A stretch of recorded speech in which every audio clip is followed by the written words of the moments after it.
அத்தியாயம் 31. அரைக்கதவை திறந்து உள்ளே வந்த ராமின் கண்கள் சில வினாடிகள் மட்டுமே வியப்பை பிரதிபலித்தன. உடனே தலையை உலுக்கி சகஜமாக மாறியவன் சோஃபாவில் சென்று அசதியாக கண்மூடி அமர அழகு சிலையென அவன் மடியில் வந்து லாவகமாக அமர்ந்து விட்டாள் நேத்ரா. ஏ, என்ன பண்ற? பைத்தியமே, மேல இருந்து எழும்படி! சட்டென கனம் கூடி விழித்த அதிர்வோடு அவன் கத்துவதை அசட்டை செய்தவளாக, நீங்க வருவீங்கன்னுதான் இத்தனை நேரமா உங்களுக்காக காத்திருந்து தெரியுமா? நான் எப்படி இருக்கேன் ராம்? தனக்கு சம்பந்தமே இல்லாத நாணத்தை கடினப்பட்டு வரவழைத்து ஒற்றை விரல் கொண்டு அவன் கண்ணம் எழுதினாள். உன்னை யார் காத்திருக்க சொன்னது? கையை எடுத்து தள்ளிப்பொடி! எரிச்சலாக அவள் கரம் தட்டி விட்டவனை வெடுவாளா மின்னல் பெண்? எதுக்கு இவ்வளவு டென்ஷன் ஆகுறீங்கரா? உங்க மனசு மாற நானும் என்னென்னவோ பண்ணி பார்த்துட்டேன். ஆனா பிடிவாதமா என்ன திரும்பி கூட பார்க்க மாட்டேங்கிறீங்க. இப்ப கூட உங்களுக்கு பிடிக்குமேதான் எனக்கு பிடிக்காத இந்த புடவையை கட்டிக்கிட்டு என்ன அலங்கரிச்சுட்டு நிக்கிறேன். என் குணத்தை கூட உங்களுக்காக கொஞ்சம் கொஞ்சமா மாத்திக்கிட்டு என் இயல்பையே தொலைச்சிட்டு இருக்கேன். ஏரா, என்ன பார்த்தா ஒரு ஓரத்துல கூடவா உங்களுக்கு ஆசை வரல? கருமம், சென்டிமெண்டாக பேசக்கூட வரவில்லை அவளுக்கு. அவளையும் மீறிய கோபம் வார்த்தையில் எட்டி பார்த்தனவே. ஆனாலும் அவன் மடியை விட்டு எழவில்லை அவள். மணமகளை போன்ற அழகுடன் புதுமையாக லைட் வெயிட் நீல நிற பட்டை கட்டி கலரிங் செய்த ஜானளவு தலைமுடியில் மல்லிச்சரமும் அழகுக்கு அழகு சேர்க்க ஆடம்பரமற்ற ஆபரணங்களும் அவளை பேரழகியாய் காட்ட பார்க்க வேண்டிய மடையனோ கண்களுக்கும் மனதுக்கும் கடிவாளமிட்டு அமர்ந்திருக்கிறானே. நேத்ரா, என் பொறுமைய நீ ரொம்ப சோதிக்கிற. அடி வாங்கி கட்டிக்காம ஒழுங்கா எழும்பு, எனக்கு டயர்டா இருக்கு. எரிந்து எரிந்து விழுந்தவனை அஞ்சனை விழிகள் வெறிய கண்டாள். நீங்க என் பேரு சொல்லிட்டீங்கறா? உற்சாகம் பொங்க அவன் கழுத்தை கட்டி கொண்டவளை வினோதமாக பார்த்தான். என்னடி சும்மா எதையாவது உளறிட்டு இருக்க? மீண்டும் எரிச்சல் அவள் நெருக்கத்தில் இம்முறை விளக்கவில்லை அவன். எப்படியும் இம்சை விலகாதே. அடிக்கடி நீங்க என்ன டீ சொல்றது கூட ரொம்ப அழகா இருக்கிறா. எனக்கு பிடிச்சிருக்கு.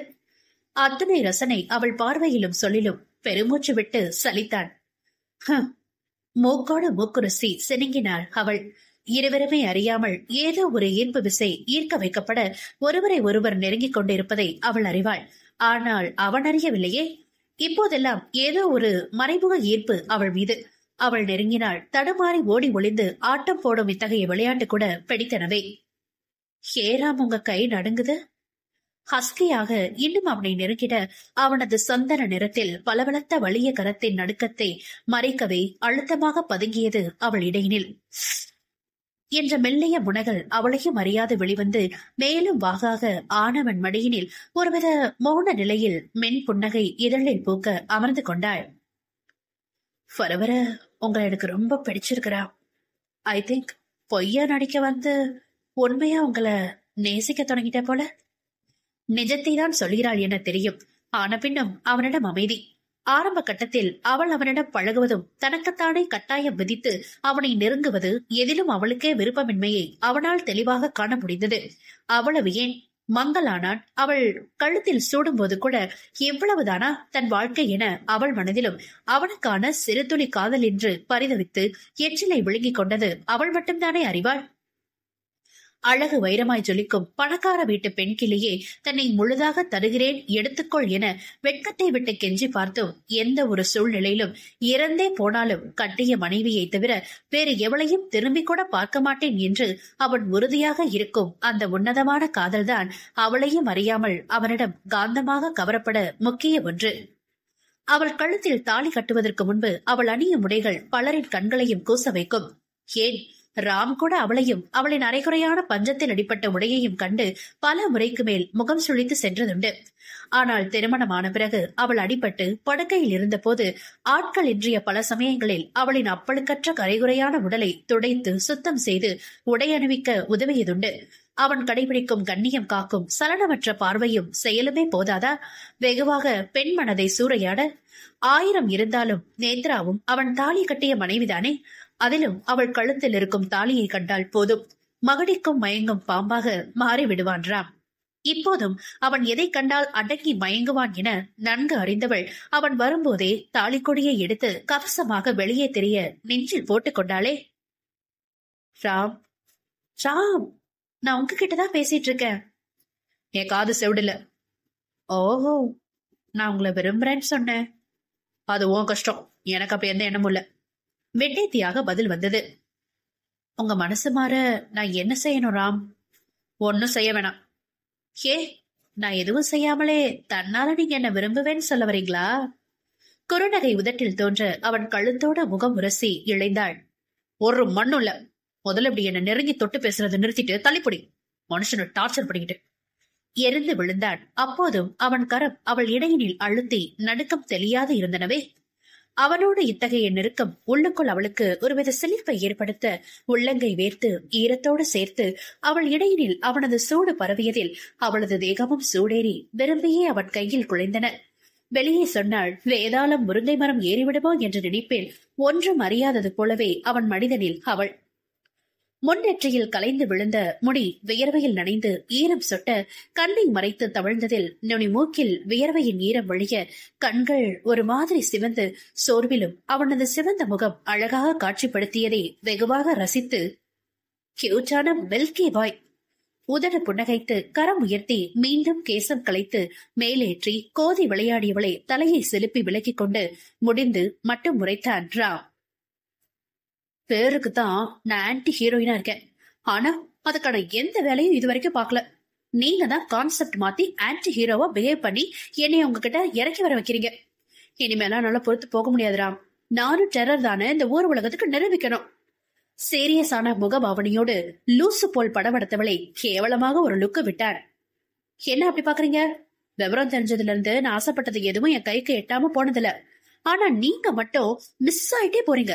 அதனால உங்களை ரேப் பண்ணி நானும் ஆன்டி ஹீரோயின் தான் ரீடர்ஸ் மத்தியில இன்னைக்கு நிரூபிக்க போறேன் என வில்லங்கமாக உள்ளங்கையும் நம்பியற்போல் தேய்த்து கொண்டு மேலும் அவனை நெருங்கியும் ரியாக்ஷன் மாறவில்லை அவனிடம். கடுப்ப கலப்பாம தள்ளி போயிடு. எதையாவது லூசு மாதிரி உளறிக்கிட்டு. நீ பண்றதெல்லாம் பார்த்தா ஆன்டி ஹீரோயின் மாதிரி இல்ல, காமெடி பீஸ் மாதிரிதான் இருக்கு. நானே வர்ற சீப்பை கட்டுப்படுத்திக்கிட்டு இந்த ரைட்டர் பிள்ளை எனக்கு கொடுத்த முறைக்கிற கேரக்டர் கஷ்டப்பட்டு கடைபிடிச்சிட்டு இருக்கேன். இதுல நீ வேற ரேப் பண்ண போறேன்னு காமெடி பண்ணிக்கிட்டு ஐயோ சிரிச்சிட போற, தள்ளிப்பொடி. வெறிப்பாக கூறி அவன் மடி மீதிருந்த 50 கிலோ தாஜ்மஹாலை அசந்த நேரம் பார்த்து அலைக்காக தூக்கி நிறுத்தி விட்டவன், ராம் ராம் நில்லுங்க, இன்னைக்கு நான் உங்களை ரேப் பண்ணி என்ன நிரூபிச்சு ஆகணும். அவன் முதுகின் பின்னே கிளை கீச்சிட்டதை எதையும் காதில் வாங்காமல் வெறுவெறுவென குளியல் அறையில் புகுந்து கொண்டான் ராம். இந்தமா இதுல இன்விடேஷன் இருக்கு. உன் ஃப்ரெண்ட்ஸ் கொலீக்ஸ் யார் யாருக்கெல்லாம் கொடுக்கணுமோ கொடுத்து இன்வைட் பண்ணிடு. ஆடம்பரமான பத்திரிகைகளை ஸ்ருதி முன்பு வைத்தாள் சுகன்யா.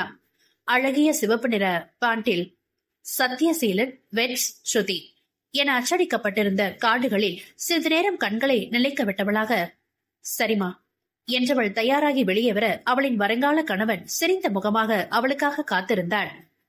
சத்யா, இதோ ஸ்ருதியும் வந்துட்டா. அவளோட டைம் ஸ்பெண்ட் பண்ணணும்னு சொன்னியே, வெட்டிங் கார்டு கொடுக்க நீ அவளோட போயிட்டு வாயே என்றாள் சுகன்யா. ஓகே ஆண்டி என்றபடி இருவரும் ஸ்ருதிக்கு தெரிந்த நபர்களுக்கெல்லாம் பத்திரிகை வைத்துக் கொண்டே பொதுவான விடயங்களை பற்றி பேசி ஒருவரை ஒருவர் அறிமுகப்படுத்திக் கொண்டனர்.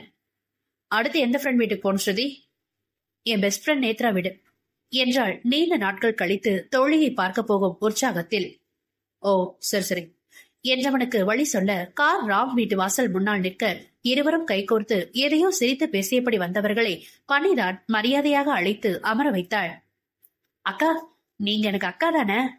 சிறு புன்னகையோடு ஸ்ருதி கேட்டிட, அட இரு ஸ்ருதி, நீதான் உங்களுக்கு அக்கா மாதிரி இருக்க. அவங்க பார்க்க சிக்குன்னு சின்ன பொண்ணு மாதிரி கியூட்டா இருக்காங்களே. சத்யசீலன் பணியை பார்த்து கூறியதும், அப்படியா என நாணம் பூத்து தரை நோக்கியவளின் தோளை அமுக்கி பிடித்தான் வர்மன்.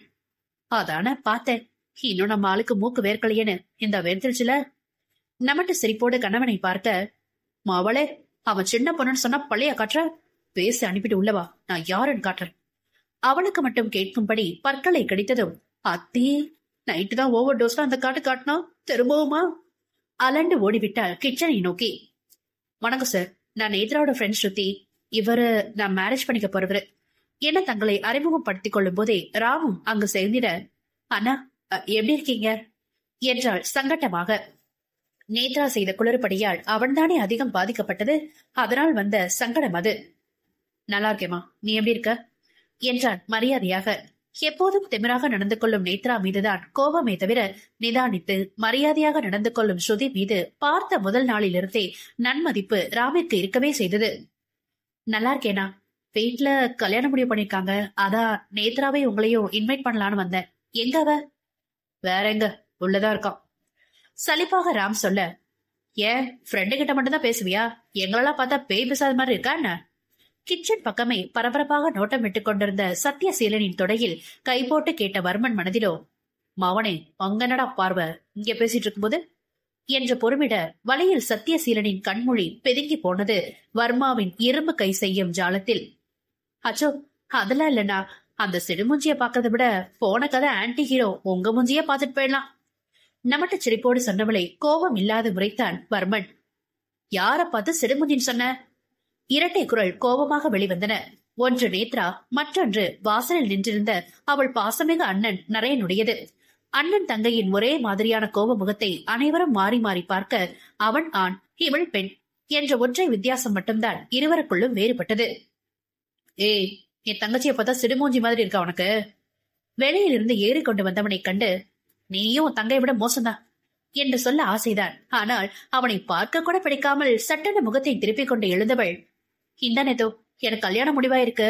நீயும் அண்ணாவோ கூடவே இந்த வீட்டுல எல்லாரையும் அழைச்சிட்டு கண்டிப்பா வந்துடு. குறிப்பாக இந்த வீடு என்பதை அழுத்தி கூறி ஒருவனுக்கு ரத்த அழுத்தத்தை ஏகத்துக்கும் கூட்டினாள் ஸ்ருதி. எவ்வளவு திமிரு! நாங்க பேசிக்கிட்டு இருக்க மதிக்காமல போற, பாத்துக்கிறேன்டி என கை முஷ்டியை மடக்கியவன் ஸ்ருதியை ரசனையாக பார்க்கும் சத்தியனை கொலை வெறியில் முறைந்து வைத்தான்.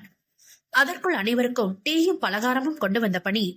உங்க ஜோடி பொருத்தம் ரொம்ப நல்லா இருக்கு ஸ்ருதி, உங்க கல்யாணம் நல்லபடியா நடக்கும் எண்முகத்தோடு சொல்லியவள், இந்தாங்கண்ணா காஃபி எடுத்துக்கோங்க என நரேனிடம் ஒரு கப்பை கொடுக்க, அந்த காஃபியின் சூட்டை விட அவன் வயிறு திபு திபுவென சூடாக கொதித்தது. என்ன திடீர்னு கல்யாணம்? புரியாமல் கேட்டாள் நேத்ரா. அம்மா முடிவு பண்ணாங்க, எனக்கும் வர பிடிச்சது, ஓகே சொல்லிட்டேன். இதுல என்னடி திடீர்னு கல்யாணம் பண்ணிக்க இருக்க? அலட்சியமாக கேட்ட தோழியின் உயிர்பற்ற பார்வையை கூர்ந்து உள்வாங்கிக் கொண்டாள் நேத்ரா. அப்போவோ விருப்பம் என்று தோளை குலுக்கியவளிடம் சிறிது நேரம் கதைத்துவிட்டு நரேனோடு வந்த குணவதியிடம் நன்றாக சிரித்து பேசியவள், எதுக்கும் கவலைப்படாதீங்க ஆண்டி, கூடி சீக்கிரம் நேத்ரா அவங்களை புரிஞ்சுக்கிட்டு வாய் நிறைய அம்மா அம்மானு கூப்பிடுவா என்று தைரியம் சொன்னவள் அனைவரிடமும் விடைபெறுகிறேன் என்றவள் நரேனின் முகத்தை கூட பாராது வெறுப்பாக முகத்தை திருப்பிக் கொண்டு சென்றதும் அவளையும் அவனுடன் இருக்கும் சத்தியனையும் கொலை பார்வை பார்க்கும் நரேனையும் அர்த்தமாக பார்த்து வைத்தனர் அங்கிருந்தோர். நேத்ரா, நான் கிளம்புறேன். ஏன் வந்தான், எதற்கு வந்தான் என்று எதையும் சொல்லாது வந்த வேகத்தில் குணவதியையும் இழுத்துக்கொண்டு திரும்பி சென்றவனை, பைத்தியமாயவன் என்ற ரேஞ்சுக்கு பார்த்து வைத்தனர். இப்போது பரமானந்தம் முன்னால் விரைப்பாக நின்றிருந்தார் நரேன். ஏன் பின்னாடி நிக்க வேண்டியதானு கேட்க கூடாது, வயசான பாட்டி, கண்ணு தெரியாது, பாவம்ல. உனக்கு நேத்ராவுக்கும் அடுத்த மாசம் கடைசியில சேயம் பொண்ணு பைய கூட கல்யாணம். தகவலாக சொன்னவரை உள்ளுக்குள் ஏற்பட்ட அதிர்ச்சியை வெளிக்காட்டாத ஏறிட்டவனாக, திடீர்னு சொன்ன எப்படிப்பா, எனக்கு இப்ப கல்யாணம் வேண்டாம் முகசுழிப்பாக சொன்ன மகனை ஊடுருவும் பார்வை பார்த்தார். ஓஹோ, என்னையவே எதிர்த்து பேசுற அளவுக்கு போயாச்சா? என் சொல்ல மீறி உன்னால் அந்த கல்யாணத்தை தடுக்க முடியுமானரே? அதட்டல் பேச்சில் எரிச்சல் பட்டான் அவன். கேள்விப்பட்டேன், இப்பெல்லாம் நான் இல்லாத நேரம் அடிக்கடி அந்த நாய் எழுத்துக்கிட்டு கார்ல ஏத்திக்கிட்டு சுத்திரியாமே, என்னடா புதுசா பழக்கது? இடுப்பு வேஷ்டையில் கட்டியிருந்த பட்டையான பச்சை பெல்ட்டை கழட்டியவரை நிலைத்த விழிகளால் கண்டான். அப்பப்போ என் பேச்ச மீறி எதிர்த்து பேசுற. சரி, இளம துள்ற வயசு, நம்ம புள்ளதானே தெரியாம பேசுறான்னு ஓ வழிக்கே விட்டு நீ கேக்குற ஒவ்வொரு விஷயத்துக்கும் சம்மதம் சொல்லி உன்னை ஃப்ரீயா விட்டதுக்கு பெரிய பெரிய வேலைகள்லாம் பாக்குறது இல்லாம அந்த நாயோட உறவு கொண்டாட்டிட்டு அலைறியட ரஸ்கல், இன்னைக்கு எல்லாத்துக்கும் சேர்த்து வச்சு என் பாணியில தெளிய வைக்கிறேன். ஒவ்வொரு வார்த்தையும் அழுத்தமாக வெளிவந்து பெல்ட்டை சுழற்றியவாறு அவனை நெருங்கியவரை கண்டு நெஞ்சை நிமிர்த்தி நின்றவனாக, பெத்த பிள்ளையானாலும் ஓரளவுக்கு மேல உங்களால உங்க கட்டுப்பாட்டுல வைக்க முடியாதுன்னு தெரிஞ்சும் ஒவ்வொரு முறையும் நீங்க சொல்றத நான் கேட்கறோன்னு இப்படி விதண்டாவாதமா நீங்க நடந்துக்கிறது முரண்பாடாதுன்னு என்னைக்கு நீங்க புரிஞ்சுக்க போறீங்களோ? அரசியல்ல மிரட்டி உருட்டி பயமுறுத்தி உங்க காரியத்தை சாதிக்கிற மாதிரி என்கிட்டயே சாதிக்கலாம்னு நினைச்சு பகல் கனவு காணாதீங்க. நரேன் சொல்லி முடிக்கவில்லை. தாறுமாறாக விழுந்த பெல்ட் அடியில் சத்தம் கேட்டு ஓடி வந்த குணவதி, ஐயோ என் பிள்ளை, தயவு செஞ்சு அவனை விடுங்க, எதுக்கு இப்படி தோளுக்கு மேல வளர்ந்த பிள்ளைய மாட்டு அடிக்கிற மாதிரி அடிக்கிறீங்க? ஐயோ பிள்ளைக்கு வலிக்குமே, விடுங்க அவனை. அழுகையோட பதறி தடுக்க வந்தவரை, வாடி வா, போடுற சொத்தை தின்னுட்டு அடங்கி ஒட்டங்கி மூளையில உட்காந்துருக்காம ஆள் இல்லாதப்போ என் பையன் கிட்ட கண்டதைய பேசி மயக்கி என் கட்டுப்பாட்டுல இருந்தவன ஓப்பக்கம் அழுக்கலாம் நினைச்சிட்டியா? பிச்சைக்காரன் நாயே, என் பேச்ச மீற உனக்கு எவ்வளவு தைரியம் இருக்கணும்? அவருக்கும் சேர்த்து சார மாறியாக விழப்போன அடியை அதுவரை அவர் அடிக்கும் போது மரத்து போன மரமாக நின்றவன் சட்டென இடையில் புகுந்து அவ்வடிகளை வாங்கி கொண்டான் நரேன். இப்ப எதுக்குப்பா அவங்களை அடிக்க போறீங்க? அவங்க என் கூட வரமாட்டேன்னு தான் சொன்னாங்க. நான் தான் நேற்று அவ கொஞ்சம் உடம்பு முடியாம போச்சேன்னு அவளுக்கு உதவி பண்ண அவங்களை வற்புறுத்தி அழிச்சிட்டு போனேன். தப்பு ஏன் மேலதான், என்ன அடிங்க. என்றவனை தீயாக முறைத்தவர், என்னடா புதுசா அவளுக்கு வக்காலத்தெல்லாம் வாங்குற? அந்த அளவுக்கு போயிடுச்சா? எகத்தாளமாக கேட்டிட, உங்க பேச்ச மீற என்னைக்கு நான் நினைச்சதில்ல, தேவையில்லாம நினைக்க வச்சிடாதீங்க.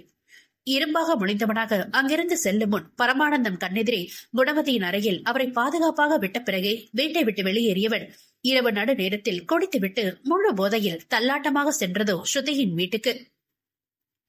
கதவை திறந்தவள் அதிர்ந்து போக, ஏய் ஏய், ஓ மூஞ்சிக்கெல்லாம் கல்யாணம் ஒரு கேடாடி, அதுவும் அந்த காண்டா மிருகம் கூட.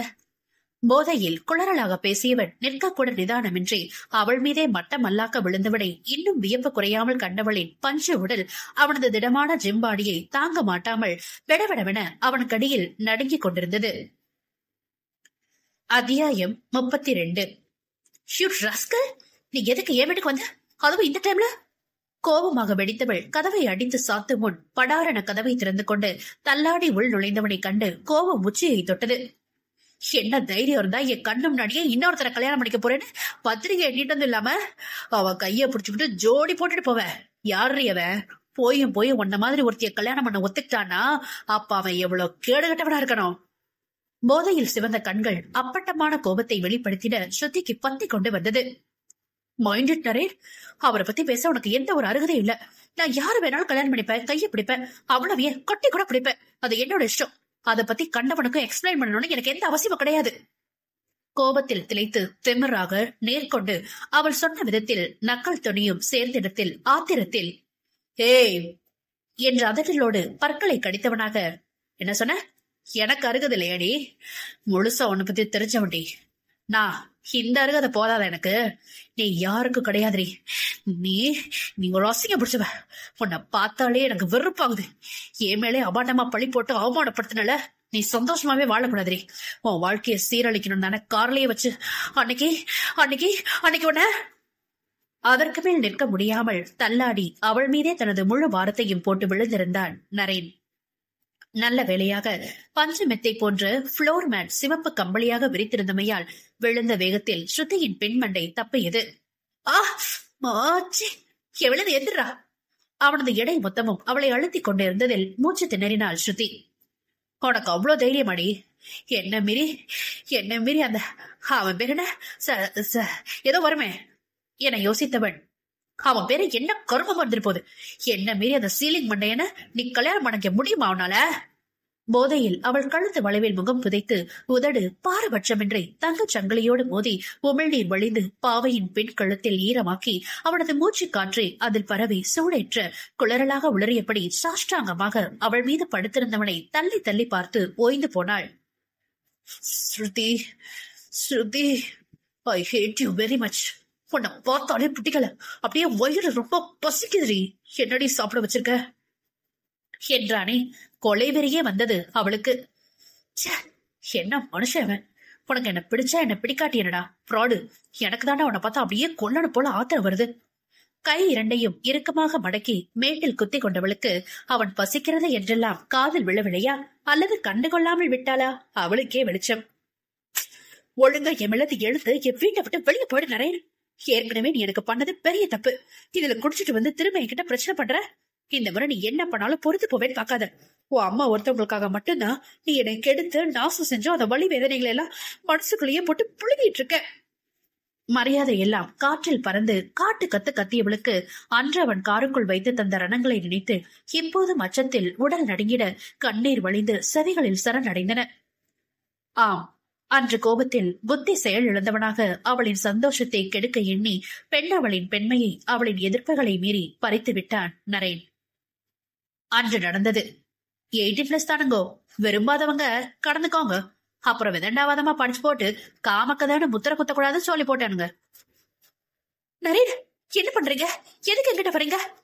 ஆங்காரமான முகத்தோடு அவளை நெருங்கவும் பயத்தில் எச்சிலை விழுங்கிக் கொண்டு கார் கதவோடு பள்ளியாக ஒட்டி கொண்டவளின் பெண்ணந்தலையை கரத்தை விட்டு அழுத்தமாக கூந்தலை பற்றி தன் முகத்தருகே இழுக்கவும் இதயம் அதிவேகத்தில் அடித்துக் கொள்ள கருவெளிகள் உருள வழியில் முகம் சுளித்தவளை கோப வெளிகளால் பொசுக்கியவனாக, அன்னைக்கு நான் செய்யாத தப்புக்கு அத்தனை பேர் முன்னாடி நிறுத்தி என்னை அசிங்கப்படுத்துறது கூட பெருசுலடி. ஆனா நான் என்ன சொல்லியும் என்ன நம்பாம செய்யாத தப்ப செஞ்சேன்னு எனக்கு காமுகன்னு முத்திர குத்துற பாரு. அதாண்டி இன்னும் இன்னும் என்ன சைக்கோத்தனமா வெறியேதுது. நான் இவ்ளோ எடுத்து சொல்லியும் நம்பலல. இனிமே நீ நம்பவே வேணாண்டி. உன் பார்வையில நான் உனக்கு கெடுக்க வந்த காமுகன தானே தெரியற. கடைசி வரைக்கும் அப்படியே இருந்துட்டு போறேன்டி. அன்னைக்கு செய்யாத தப்ப இன்னைக்கு உண்மையாக்குறேன்டி. சினம் குறையாது கர்ஜனை செய்தவன் சட்டென அவள் இதழ் கவி கொள்ளவும் திகைப்பில் விரிந்த விழிகள் கலக்கி அவனிடம் விட்டுவிடக் கூறி பார்வையால் இறைஞ்சியதை எதுவும் கவனிக்கும் நிலையில் அவன் இல்லையே. பிளீஸ் என்ன விடுங்க. அந்த தப்பு நீங்க செய்யலன்னு இப்ப உங்களை நான் முழுசா நம்புறேன். பிளீஸ் திரும்பவும் அதே தப்பு செய்யாதீங்க. மிகுந்த அச்சத்தில் கண்ணீர் பெருக்க அவன் விட வேண்டும் என்பதற்காக வாய் வார்த்தையாக நம்புகிறேன் என்று கடைசி வரியை உளறி கொட்டியவளை ஒரு நிமிடம் வேலை நிறுத்தம் செய்து மூக்க விடைக்க முறைத்தவன் கோபத்தை தாண்டிய கிறக்கமும் வேற எதையோ உணர்த்தும் விதமாக இருந்த அந்த நேச பார்வையை மறைத்துக் கொண்டு அவள் தாடை இறுக்கி பிடித்திட உடல் நடுங்க தொண்டைக்குள்ளி அடைத்தது. திரும்பவும் அதே தப்பா? காமெடி, அதே தப்புதான். நான் ஆரம்பத்திலே அந்த தப்ப செய்யாம விட்டேன் பாரு, அதாட்டி நான் பண்ண பெரிய தப்பு. கோபத்தில் பற்களை கடித்தான். பிளீஸ் நரேன், தப்பு மேல தப்பு பண்ணாதீங்க. இதோட உங்களுக்கு எனக்கும் நடுவுல எந்த ஒரு பேச்சுவார்த்தைகளும் வேண்டாம். நம்ம பேசிக்கிட்டது பாத்துக்கிட்டது எல்லாம் இதுவே கடைசியா இருக்கட்டும். நமக்குள்ள இது வரைக்கும் நடந்த எல்லாத்தையும் நான் மறந்துடுறேன். நீங்களும் பழசெல்லாம் மறந்துட்டு உங்க வாழ்க்கையை வாழுங்க. நான் உங்களை கஷ்டப்படுத்தி இருந்தா மன்னிப்பு கூட கேட்டுக்கிறேன். என்ன எதுவும் செஞ்சிடாதீங்க பிளீஸ். குரல் நடுங்க வேதனையாக சொல்லி அவனை கண்ட அச்சத்தில் உதடு பிதுக்கி நெஞ்சு துடுக்க கதறி அழுதவளை ஆழ்ந்த பார்த்தவனின் வெளிதனில் தோன்றிய விரக்தி படர்ந்த வேதனையை காண தவறிவிட்டாள் ஸ்ருதி. நீ ஈஸியா எல்லாத்தையும் மறந்துபடி, ஆனா என்னால மறக்க முடியுமா உன்ன? எதையோ சொல்ல வந்து வாய் தவறி உளறி கத்தியவனை அழுது சிவந்த கோழி குண்டு கருவெளிகளால் நிமிர்ந்து பார்த்தாள். அதுவரை அவளை அச்சுறுத்தி விட்டுவிடலாம் என்று நினைத்திருந்தவன் அவள் பார்வையில் விழுந்து அவளிடம் தன் மன ஆறுதலை உடல் வழியாக தற்காலிகமாக தீர்த்துக் கொள்ளலாம் எண்ணினானோ என்னவோ. பிளீஸ் நரேன், வேண்டாம், வலிக்கோ. சிறு பிள்ளையாய் பயத்தில் தேம்பி அழுதவளை இறுக்கமாக அணைத்துக் கொண்டவன் இதழில் மென்னகை வலிக்கும் என்ற அச்சத்தில் அழுது ஆர்ப்பாட்டம் செய்தாலை தவிர்த்து பிடிக்கவில்லை என்று அவள் வாய்மொழி கூறவில்லையே. அப்போது ஸ்ருதிக்கு அவனை பிடிக்குமா என்ன? இதுக்கு எதுக்குடா வெள்ளையும் சொல்லையுமா அலையணும்? இதான உங்க மைண்ட் வாய்ஸ்? லூசு, இப்ப எதுக்கு அழுது சீன் போடுற? இதெல்லாம் ஒரு ஆணுக்கு பொண்ணுக்கும் நடுவுல நடக்கிற சாதாரணம் தானே. வலிக்காது, நான் பாத்துக்கிறேன் சரியா? நான் தப்பு செஞ்சிருக்க மாட்டேன்னு உன் மனசார என்ன முழுசா நம்புறியா ஸ்ருதி? அழுது வீங்கிய கன்னத்தில் மென்முத்தம் பதித்து ஆப்பிள் கன்னங்களை இரு கைகளிலும் தாங்கி அவள் வெளி நோக்கினான் ஆடவன். பெண்ணவளின் ஸ்பரிசத்தில் மதி மயங்கியவன் கேட்டது பதில் வரலையே இன்னும் என்றான் ஒருவித தாவ குரலில்.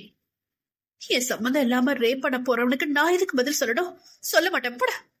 நீண்ட நேர அழுகையில் மூக்கில் வடிந்த நீரை அவன் கழுத்தில் இருந்து ஊர்ந்து நெஞ்சு முடியில் தேய்த்து துரைத்துக் கொண்டவள் மீண்டும் அவனது நடுக்கழுத்தில் வாசம் கொண்டிட முறைத்து வைத்தான் நரேன். முடிவா என்னடி சொல்லுவ? ஆத்திரம் மேலோங்கியது அவளது நம்பிக்கை வார்த்தையை காதால் கேட்டிடாமல். ஆதாரத்தோட அதை நீங்க இல்லான்னு நிரூபிச்சு காட்டுங்க, நம்புற என்றதும் வந்ததே கோபம். நெஞ்சம் பதைந்து போனவள் நரேன் நோ என்று வாய் திறக்கும் முன்பே கண்ணீர் பெருக்கெடுக்க அவனை எதிர்க்க தெம்மின்றி மௌனமாய் அடங்கி போனவள் அடுத்தடுத்து அவன் காட்டிய மென்மையில் எம்மாதிரியாக உணர்ந்தாள் என்பது அவளுக்கே வெளிச்சம். அவனிடம் கோபம், ஆனால் அவன் மூளை முழுக்க நிரம்பி வழிந்த குழப்பங்களையும் ஏமாற்றங்களையும் யாரிடம் காட்ட வேண்டுமோ அவர்களிடம் காட்ட முடியாத கோபத்தை எல்லாம் மேலும் மேலும் இவளும் தன்னை நம்பவில்லையே என்ற ஆதங்கம் பெரும் ஆபத்தான அசுர அவதாரம் பெற்று பெண்ணவளின் எதிர்ப்புகளை அத்தனையும் தகர்த்தெறிந்து தனது மன அழுத்தத்திற்கும் ஆண்மைக்கும் அவளை இரையாக்கி கொண்டான். அணைத்து முடித்து வாடிய மலர்கொடியாய் இதழ் துடிக்க கிடந்தவளை அள்ளி அணைத்து முத்தம் வைக்க தவறவில்லை அவன். தடுக்கவில்லை அவள். ஆனாலும் கோபம் குறையவில்லையா ஒருவர் மீது ஒருவருக்கு? இதெல்லாம் உனக்கு சகஜம் தானே ஸ்ருதி, இதையும் அப்படியே எடுத்துக்கோ, ஓகே? நக்கலாக அவள் கண்ணம் தட்டி துப்பட்டாவை அவள் மீது போட்டுவிடவும் கலங்கிய கண்களை துரைத்துக் கொண்டு அதீத வெறுப்போடு கால்கள் தள்ளாடிட மனம் வெறுத்து அவனை திரும்பி பாராமல் காரை விட்டு இறங்கி சென்றவள் அவள் வீட்டினில் தஞ்சம் புகுந்தும் விடிய விடிய காரினுள் அவளின் வீட்டின் முன்னமே இருந்தவன் நன்றாக விடிந்த பின்புதான் அங்கிருந்து சென்றான். ஸ்ருதி முதலில் மொத்தமாக உடைந்து போயிருந்தவள் சிறுக சிறுக அவளுக்கு அவளே தைரியம் கொடுத்து தன் வாழ்க்கையை கெடுத்து சீரழித்து விட்டான் என்ற மிதப்பில் இருப்பவனுக்கு முன்னால் தான் மதிப்பாக சந்தோஷமாக வாழ்ந்து காட்ட வேண்டும் என்ற வைராகியம் கொண்டு இப்போது திருமணம் வரை வந்து விட்டாள். ஆனால் விடாத கருப்பு போல் அவளை எங்கும் பின்தொடர்ந்து வரும் நரேன் இப்போது அவள் வீட்டிற்கே வந்து விட்டானே. இப்பன்னு பார்த்து வீட்டுல வேற ஒருத்தரமே இல்லையே. அவனுக்கடியில் நொந்து போனவள், நரேன் இப்ப நீ எழுந்துக்கியா இல்ல போலீஸ் கூப்பிடவா என்று கத்தியவளை, நீ எவன வேணா கூப்பிடு, எவனும் என்ன ஒன்னும் புடுங்க முடியாதே. எகத்தாளம் பேசி குரல் குளறியவனாக, ஆமா, சாப்பாடு என்ன சுத்தி வச்சிருக்க? பசிக்குதுரே. பாவமாக அவள் கழுத்தினில் முகம் புதைத்தவனை வெறியாக முறைத்தாள். இங்க நான் என்ன சொல்லிட்டு இருக்கேன்? நீ என்னடா புதுசா கல்யாணம் ஆகி மாமியார் வீட்டுக்கு மறு வீட்டுக்கு வந்த மாதிரி என் மேல படுத்துக்கிட்டு சாப்பாடு சாப்பாடு சொல்லிட்டு இருக்க? சோத்து மாடு. அவன் முதுகினில் ஓங்கி அடித்தபடி கீழே தள்ளிட, ஆ மா என புளோர் மேட்டில் விழுந்து புரண்டு வழியில் உடலை குறுக்கிக் கொண்டதும் யோசனையாக அவனது சட்டையை கழட்டி பார்த்தவள் அவன் உடல் முழுக்க பெல்ட் அடியில் சிவந்து கன்றி தோளிருந்து பட்டை பட்டையாக வீங்கி ரத்தம் கசிந்திருப்பதைக் கண்டு அதிர்ந்து விட்டாள் ஸ்ருதி. அத்தியாயம் 33. கிராதகி, கொடுமைக்காரி, உங்ககிட்ட சோறு கேட்டது குத்தமா? எதுக்கு அத்தனை வேகமா அடிச்ச? வழியில் முடக்கிக் கொண்டு சுருண்டவன் சட்டையை சந்தேகமாக கழட்டியவள் அவனது காயங்களைக் கண்டு பதறி போனாள். நரேன், யாரும் உங்களை காட்டா மாதிரி அடிச்சு வச்சது? உடம்பு முழுக்க ரத்த கட்டி வீங்கி இருக்கே. ஹாஸ்பிட்டல் போய் மருந்து போடாம குடிச்சிட்டு இங்க வந்து என்கிட்ட பாபு பண்ணா என்ன அர்த்தம் நரேன்? வார்த்தையில் கோபம் தெரித்தாலும் கண்களும் கைகளும் தீவிரமான ஆராய்ச்சியில் பதட்டமாக இறங்கியது.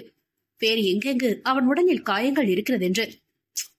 விடடி, உன் மொக்க அட்வைஸ் ஒண்ணு எனக்கு தேவையில்ல. எங்களுக்கு தெரியாதா எங்க வந்தா என் வலியும் வீக்கமும் குறையும்னு? உன்னால இப்ப சாப்பாடு போட முடியுமா முடியாதா? வழியில் முகம் சிறந்தவனை முறைத்து, கொழுப்பு, இந்த பேச்சு கொண்டு குறைச்சல்ல இடியட். இத்தனை வழியிலையும் பார்வை எங்க போகுது பாரு. அவள் வழியை பற்றி பேசியதை அவன் வேறு அர்த்தத்தில் இடைப்பகுதியில் கஞ்சாடை தொட்டு பேசியதும் கோபமாக புலம்பியபடி கிச்சன் நோக்கி சென்றவளின் பின்னே தள்ளாட்டமாக தானும் சென்று விட்டான் நரேன். போனவன் இப்போதைக்கு திரும்புற ஐடியால, அதுக்குள்ள ராம் தகது கிட்ட போயிடுவோம். ஞாயிறு விடுமுறை அன்று பால்கனியில் உள்ள பெரிய ஊஞ்சலில் அமர்ந்திருந்த ராமின் இரு தோள்களையும் தலையணையாக்கி வாண்டுகள் இரண்டும் பலவாறு சேட்டைகளை முடித்து துயில் கொள்ளத் தொடங்கிட மெல்ல ஆடியபடி தலை வருடியவாறு குழந்தைகளின் முகத்தை மாறி மாறி ரசித்து குட்டி குட்டி முத்தங்களை அதன் உச்சியில் வைத்து இதழ்கள் லேசாக சிரிக்க இமைக்காமல் மகன் முகத்தை கண்டான். பணி மட்டும் இல்லனா உன் நிலைமை என்னடா இவா? இந்த அப்பா உன்னை தனியா சமாளிக்க ரொம்ப ரொம்ப திணறி இருப்ப. உன் அம்மா பாரு, உன்னையும் என்னையும் அம்மான்னு தனியா விட்டு போயிட்டா. அவளை மறக்க முடியாம உன்னையும் கையில வச்சுக்கிட்டு ரொம்ப கொடுமடா. உயிருக்கு உயிரா நேசிச்ச கூட வாழ்ந்த கூட அவ விட்டுட்டு போனா எப்படி இருக்கும் தெரியுமா? நரக வேதனை விட மோசம். நீ ஒருத்த மட்டும் இல்லைன்னா என்னைக்கோ மனம் முடிஞ்சு என் உயிரை விட்டுருப்பேன்டா. உன்னை நம்பி என் கையில ஒப்படைச்சிட்டு போயிட்டாலே. என் பாதி மனசுமைய பணியும் வருமானம் குறைச்சதால என்ன ஓரளவுக்கு சகஜமா மாத்திக்கிட்டு வர முடிஞ்சது. ஆனா பாரு, அதுக்குள்ள ஒருத்தர் இடையில வந்து பிரச்சனை பண்ணிட்டு இருக்கா. அந்த திமிர் பிடிச்சவளுக்கு குடும்பம் குழந்தைனா விளையாட்டா போச்சுரா. நல்லா வாழ வேண்டிய பொண்ணு, அவளுக்கு தகுந்த மாதிரி வாழ்க்கையை பார்த்துட்டு போகாம உன் அப்பா போட்டு டார்ச்சர் பண்றாங்கண்ணா. அவளால உன்ன மகனா ஏத்துக்க முடியுமா என்று கேட்டு கேலியாக இதழ் வளைத்துக் கொண்டான். நிச்சயமா முடியாது. அவளுக்கு என் மேல வந்திருக்க காதல் கூட ஒரு வகையில உண்மைன்னு எடுத்துக்கலாம். ஆனா அதுக்காக எல்லாம் அவளை என்னால ஏத்துக்க முடியாதுரா. அப்படி நான் பண்ணா என் தீஷாவுக்கு நான் துரோகம் பண்ணிட்டதா ஆகிடும். அவளுக்கு நான் ஒருத்திய சும்மா பார்த்தாலே என்கிட்ட கோச்சுப்பா தெரியுமா? அப்படி இருக்க இப்படி ஒரு திமிர்காரி என் கூட பொம்படியா இருக்கிறத அவ மட்டும் பாக்கணும். நினைச்சு பாரு இவ நிலைமைய. உறங்கும் குழந்தையிடம் மனதில் உள்ளதை சொல்லி சிரித்துக் கொண்டிருந்தவள் தலை தெரித்து வீங்கியது. ஏய், எதுக்கு தலையில கொட்டின? குழந்தைகளை தாங்கிக் கொண்டு இரு கைகளும் பிஸியாக இருக்க கொட்டிய இடத்தை தேய்க்க முடியாது அவஸ்தையாக விட்டான் ராம். பெண்ணே, உங்க பையன்கிட்ட என்ன பத்தி என்னன்னு சொல்லிட்டு இருந்தீங்க? அப்பெல்லாம் இனிச்சுதா உங்களுக்கு? என்னவோ நான் லேசா கொட்டது ஓவரா பண்றீங்க. அவனுக்கு பின்னால் இருந்து முன்னால் வந்தவளின் ஆடை அலங்காரம் கண்டு முகத்தை திருப்பிக் கொண்டான். என்ன கரும்பு பிடிச்ச ட்ரெஸ் இது? அவனுக்கே கண்கள் கூசியது அவள் அணிந்திருந்த 2 பீஸ் உடைக்கு இணையாக இருந்த ஆடையை கண்டு. இது கூட இல்லாம உங்க முன்னாடி நிக்க ஆசைதான், நீங்க தான் ஒத்து வர மாட்டேங்கிறீங்க சாலித்தாள் அவள். செய், பொண்ணு மாதிரி பேசுறீ. ஆமா, நான் பொண்ணு மாதிரி பேசி நீங்க கேட்டுட்டாலும் நான் சுடிதார் போட்டாலும் குத்தம், நீங்க ரசிச்சு பாப்பீங்கன்னு உங்களுக்காக கட்ட தெரியாத சேலையை கட்டி குடும்ப குத்து விளக்கா நின்னாலும் குத்தம், எனக்கு பிடிச்ச மாதிரி ட்ரெஸ் பண்ணாலும் குத்தம்னா பேசாம இது கூட வேண்டாம், மொத்தமா கட்டிட்டுமா? சலிப்பாக மேல் மறைப்பில் கை வைக்க, ஏய் ஏய் நிறுத்தி! அச்சத்தில் கிட்டத்தட்ட அலறியே விட்டான் ராம். குழந்தைகள் அவன் மீது சினுங்கவும் மெதுவாக தட்டி கொடுத்தவனாக அவளை முறைத்து முகத்தை திருப்பிக் கொண்டவனாக, இத்தனை பேர் இருக்க வீட்டுல எப்படி ட்ரெஸ் பண்ண தெரியாத உனக்கு? உள்ள போய் ஒழுங்கா ட்ரெஸ் பண்ணு, இல்லனா நீங்களே வேற ட்ரெஸ் மாத்தி விட போறீங்களா என்ன? குரல் குழைந்து குனிந்து அவன் கண்ணை வருடிட கண்களை மூடி தலையை பெண்ணுக்கு இழுத்தவனாக, செய் தலிப்பொடி, குழந்தைங்க தூங்குது, குறையா வந்து நின்று ஷோ காட்டிட்டு இருக்க. ஒரு நாள் தான் லீவ்ல வீட்டுல இருக்க, அது கூட பொறுக்கலையா உனக்கு? கோபத்தில் பற்களை கடித்தான் ராம். ஆமா, பொறுக்கல. இப்படி ஒரு அழகு பொண்டாட்டி வீட்டுல இருக்கும்போது அவளை கவனிக்காம இந்த செடி கொடியை ரசிச்சுக்கிட்டு குழந்தைங்க கிட்ட தாத்தா கதை பேசிட்டு இருக்கீங்களே, அதெல்லாம் சுத்தமா பிடிக்கல, போதுமா? குடும்ப பெண் அவன் முன்பு குனிந்த தலை நிமிரவே இல்லையே. ஏன் குழந்தைங்க, நான் என்ன வேணாலும் பேசுவேன், உனக்கு என்ன வந்துச்சு? கண்ணு கூசுதா? முடிஞ்சு போ. கண்ணு மூடிதானே இருக்கு. அதற்கும் நெருங்கி ஆராய்ச்சி செய்திட நீண்ட நகம் கண்ணில் குத்தி அவள் சேட்டையை இரத்த கண்ணீர் வராத குறைதான். நகத்தை வெற்று எருமை, பேயே தோத்துரும் உன்கிட்ட. அவளிடம் நாளுக்கு நாள் நொந்து போனான் அவன். உண்மைதான், பேய தோக்கடிக்கதான் வந்திருக்க. ஆனா நான் தோக்குறதோ ஜெயிக்கிறதோ உங்ககிட்டதான் இருக்கிறா. அவளின் ரக்தி பேச்சு புரியாமல் பைத்தியம் என முடங்கிக் கொண்டே குழந்தைகளை மெதுவாக தூக்கி சென்று மெத்தையில் படுக்க வைக்க போக, இங்கே உங்களை இப்ப படுக்க வைக்கிறீங்க என்றாள் பின்னால் வந்து நின்று. ஏன் ரூமு ஏன் பெட்டு, என் குழந்தைங்கள நான் எங்க வேணாலும் படுக்க வைப்பேன், உனக்கு என்ன பிரச்சனை என்றான் எரிச்சல் மேலோங்க. அது ஓகே, ஆனா இத்தனை நாள் இல்லாம என்ன புதுசா? இவங்க இங்க, நான் எங்க படுக்கிறது, இவங்க பக்கத்துலயா? கலவரமாக கேட்டவளை புரியாமல் பார்த்தவனாக, நீங்க இல்லாத போது அடிக்கடி இவங்க இங்க தூங்குவாங்க. ஆமா, நான் இருக்கும்போது நீ எதுக்கு என் பிள்ளைங்களோட படுக்கணும்? போய் சோஃபால படு, இல்லைன்னா வெளியே போய் படு என்றவன் குழந்தைகளுக்கு தலையடியால் விழாதபடி தடுப்பு செய்து அவர்கள் அருகிலேயே கண்மூடி படுத்துக் கொள்ள அவன் முதுகு பின்னே அட்டையாக ஒட்டி கொண்டது அப்பெண் குட்டி. அசிங்கமா இல்லையாடி உனக்கு? என் புருஷனை கட்டிக்க நான் ஏன் அசிங்கப்படணும்? அவனது திடமான மார்பில் உரிய கரம் ரோமங்களை சுருட்டி பின்னோடு அணைத்துக் கொண்டது. தள்ளி போனேத்ரா, டென்ஷன் பண்ணாத, மனுஷன் நிம்மதியா தூங்க விடு. காலையில திரும்பவும் ஆபீஸ்க்கு வெக்க வெக்கன்னு ஓடணும், ரெஸ்டே இல்லாம. அவள் கரத்தை உருவி தூக்கி வீசிய வேகத்தில் மீண்டும் அவிடமே வந்து சேர்ந்திட கண்களை மூடி பெருமூச்சு விட்டான். குழந்தைகள் எல்லாம் பார்த்து தூக்கி கொஞ்சம் எனக்கு பழக்கம் இல்லராம். அதனாலதான் உங்க பையன் கூடவும் இந்த பாப்பா கூடவும் என்னால மிங்கிள் ஆக முடிய மாட்டேங்குது. அதுவும் இல்லாம இவங்க என்ன அசிங்கம் பண்ணிட்டா எனக்கு டிஸ்கஸ்டிங்கா இருக்கும். ஆனா ஒண்ணு சொல்லட்டுமா, இப்பெல்லாம் அந்த 2 குட்டிசையும் பார்க்கும்போது தூக்கணும் போல ஆசையா இருக்கு. ஆனாலும் ஏதோ தடுக்குதுராம். நிரந்தரம் இல்லாத உனக்கு ஆசைப்பட்டு மோசம் போகாதன்னு மனசு அடிச்சுக்குது. உங்க கண்ணுக்கு எல்லாம் என்ன பார்க்க பெரிய திமிர் பிடிச்சவளா தானே தெரியற. உண்மைதான், உங்ககிட்ட என்ன கல்யாணம் பண்ணிக்கோங்கன்னு கேக்குற வரைக்கும் என் திமிரும் ஆணவமும் தலைக்கு மேல நின்று டான்ஸ் ஆனதெல்லாம் உண்மைதான்.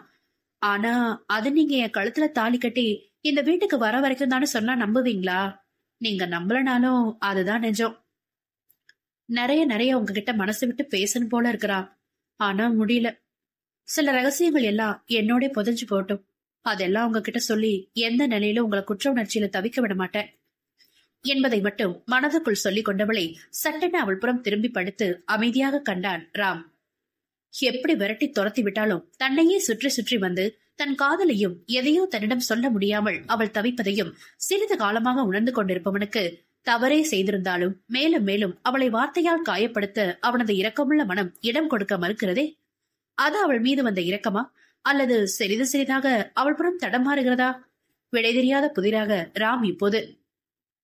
நேத்ரா, மெல்ல அவளது கரத்தை பற்றி தன் நெஞ்சினில் வைத்துக் கொள்ள முதல் முறையாக ராம் அவளை மென்மையாக அழைத்து அவள் கரத்தை பற்றியது உள்ளுக்குள் பூகம்பம் உண்டாகி குளிர்தென்றல் வீசிய உணர்வு. சொல்லுகிறா.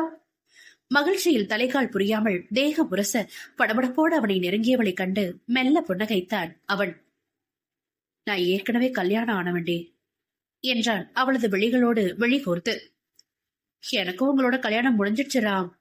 தாலியை மற்றொரு கையால் தூக்கி காட்டிட, நான் இன்னும் அடுத்த வாழ்க்கைக்கு மனசாலையும் உடம்பாலையும் தயார் ஆகல நேத்ரா. இன்னும் கேட்டா ஒன்னு எனக்கு என்று தயக்கமாக நிறுத்தி அவள் முகம் பார்த்தான். பரவாயில்ல ராம், என்ன உங்களுக்கு பிடிச்சுதான் ஆகணும்னு எந்த விதத்திலையும் உங்களை நான் கட்டாயப்படுத்த மாட்டேன் என்றாள் புன்னகை முகம் மாறாமல் திடமாக. ஏனோ ராமிற்கு நேத்ராவின் இத்தகைய பொறுமை குற்ற உணர்ச்சியை ஏற்படுத்தியது உண்மையே. என் பையனை கூட உன்னால ஏத்துக்க முடியல, அவன் கூட சகஜமா பழகி தூக்கி கொஞ்சம் முடியல. அப்படி இருக்க நான் எப்படி உன்னை மனைவியாலாம் நினைச்சு வாழ முடியாது நேத்ரா. உனக்கு நான் சொல்ல வர்றது புரியுதா இல்லையா? அவளுக்கு எப்படியாவது மெதுவாக எடுத்து சொல்லி புரிய வைக்க நினைத்தான். மெல்லிய புன்னகை சிந்தி அவனது சந்தன நிற நெஞ்சத்தில் முகத்தை புதைத்துக் கொண்டவளாக, உங்க பையன் என்னைக்கு உங்க பையனா மட்டும்தான் இருப்பாரா? அப்படி ஒருவேளை இப்ப இருக்க சூழ்நிலை மாதிரி அவன் கூட நிரந்தரமா நான் இருக்க வேண்டிய நிலை வந்தா கண்டிப்பா அவன் ஏன் பையனா மாறுவான். யாருக்காகவும் அவனை விட்டு கொடுக்க மாட்டேன். அது வரைக்கும் என்னோட விரல் கூட அவனை அன்பா தீண்டாது. மனதில் சூளுரைத்துக் கொண்டவள், உங்ககிட்ட வெக்கத்தை விட்டு கேக்குற, என்ன நீங்க நேத்ராவா நினைக்க வேண்டாம். உங்களுக்கு பிடிச்ச உங்க மனைவி தீஷாவா நினைச்சாவது ஒரே ஒரு நாள் என் கூட ஒன்னா இருக்கீங்களா ராம்? பிளீஸ், அதுக்கு மேல உங்களை நான் எந்த தொந்தரவும் பண்ண மாட்டேன். உங்க வாழ்க்கைக்குள்ளேயும் நான் இருக்க மாட்டேன்.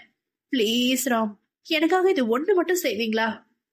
திடமாக பேச நினைத்து கடைசியில் கெஞ்சலாக மாறி கண்ணீரில் கரைந்தாள் அவன் நெஞ்சினில். ஹே நேத்ரா, என்ன பேசுற நீ? எதுக்கடி பைத்திய மாதிரி வளர்ற என்றவனும் அவளிடம் இப்படி ஒரு வார்த்தைகளை எதிர்பார்க்கவில்லை. இத்தனை நாளும் என்னை விரும்பு, உன் மனைவியாக என்னுடன் இணை சேர வேண்டும், தேஷாவை நினைக்காதே என்றெல்லாம் அவனிடம் வம்பு செய்தவள் இன்று வேறொருத்தியாக தன்னை நினைத்துக்கொள் என்று சொன்னதும் தொண்டை அடைக்க செய்வதறியாது அவளின் உள்ளுணர்வை உணர்ந்து நேத்ராவுக்காக தவித்தராம் நன்றாக யோசித்து ஒரு முடிவுக்கு வந்திருந்தான். என்ன யோசனையா இருக்கும்? நீங்களே யோசிச்சு வைங்க. பாபூஸ், பாக்கலாம், யோசனைகள் ஒத்து போகுதானு. கிச்சனுக்கு போனவன் என்ன ஆனனோ பாவம் பையன். அத்தியாயம் 34. சார், ஐயா உங்களை கூப்பிடுறாரு. பவ்யமாக அழைத்தான் முதல்வரின் விசுவாசி. கண்ணசைவோடு எழுந்த பரமானந்தம் உள்ளே சென்றார். வாங்க பிரபு, உட்காருங்க. முன்பெல்லாம் தலையை லேசாக ஆட்டி அமர சொல்பவர் இப்போது மரியாதையாக அழைக்க காரணம் சம்பந்தியாக போகிறாரே. கடவுளுக்கு கூட தலை வணங்காதவர் வணக்கம் ஐயா என்று கும்பிடு போட்டு தலை வணங்கும் ஒரே நபர் CM மாணிக்க சிகாமணி. அவருக்கு மட்டும்தான், அதுவும் முக்கியமாக அந்த பதவிக்காக எனலாம். ஐயா வர சொல்லியிருந்தீங்களாமே? ஆமா பரமு, மாடவாசல் தொகுதி மக்கள் என்ன செஞ்சோ நம்ம வழிக்கு கொண்டு வர முடியல. அதுவும் அது உங்க தொகுதி. இன்னும் 1 வருஷம் தான், அடுத்த எலெக்ஷன் வர டைம் இருக்கு. அதுக்குள்ள அவங்க கேக்குறத செஞ்சு கொடுத்து நம்ம கொஞ்சம் அடக்கி வாசிச்சாதான் அடுத்த முறையும் நம்ம ஆட்சி ஆள முடியும். அதுக்கு நம்ம பெற வேண்டியது மக்களோட நம்பிக்கை. அந்த நம்பிக்கையை பெறறதுக்கு என்ன செய்யணுமோ செய்யுங்க பரமோ. சிகாமணி சொல்லவும் விருப்பமில்லை என்றாலும் தலையாட்ட வேண்டிய நிர்பந்தத்தில் அவர், அப்புறம் ஐயா அடுத்த மாசம் முடிவு பண்ணது போல உங்க பசங்களுக்கும் என் பசங்களுக்கும் கல்யாணத்தை முடிச்சிடலாங்களா? மீண்டும் உறுதி செய்யும் பொருட்டு கேள்வியாக நிறுத்தினார். என்ன பரமோ, அரசியல் புத்திய என் பசங்க எதிர்காலத்துல காட்டுவேன்னு பாத்தியா? என் உயிரே என் 2 பிள்ளைங்கதான். அவங்களுக்கு உன் பிள்ளைகளை பிடிச்சு போச்சு, உன் பசங்களுக்கும் பிடிச்சதுன்னு நீயும் உறுதியா சொன்ன. சரின்னு ஒத்துக்கிட்டேன். இப்ப இதுதான் முடிவாகி போச்சு. இனி இந்த கல்யாணம் நடந்தே தீரும்.